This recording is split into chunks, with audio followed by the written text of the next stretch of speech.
This is sort of a home-built or makeshift air compressor. We just kind of used some pieces we had laying around, and it's worked out pretty well. The motor isn't a very big motor. I don't know, it's a couple horsepower, maybe 3. And the compressor head was given to us from somebody who had it in their barn. I don't know how many CFMs it is. It does build up this tank pretty quick. And we just had some scrap angle iron laying around and some pieces and parts. And the tank is an upside down propane tank welded to a tire. And that's just an old Geo Metro wheel we had laying around. And just took the collar that was on top of the tank and welded to that rim. And that kind of helps keep the tank from walking and pull some of the vibrations out. And if you look down in there, we just did a reducer and a T and come out the front there, and then we put a little street elbow down there with a Harbor Freight drain. I'm not big on Harbor Freight stuff, but they got those little automatic drains that tie in with the head valve for head release, and they work pretty well.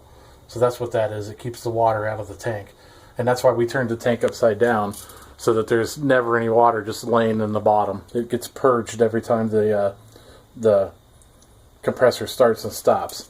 So basically every time the head gets decompressed, it also takes out a little bit of air down here and takes out whatever water's in the bottom of the tank. So the inside of the tank should stay dry.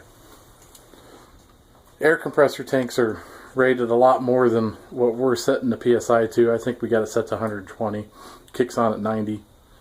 And it's just probably going to have to replace it. It's got some problems. But it's an old air compressor start-stop pressure switch that we found laying around, kind of cleaned it up and got it working again. And then this is just neoprene hosing. You can get it at the store for not a lot of money. It's like $3 for 25 feet. So it's pretty simple. Not much going on. It works pretty well. It's pretty cheap. And we've been using it for a good day now.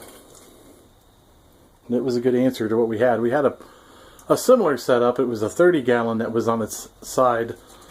And it worked really well, but the tank was rusty and it was leaking. So one of the guys came up with the idea of using one of these propane tanks, and you can get those pretty cheap. This one was never used, so we was able to grab it. It's a new one.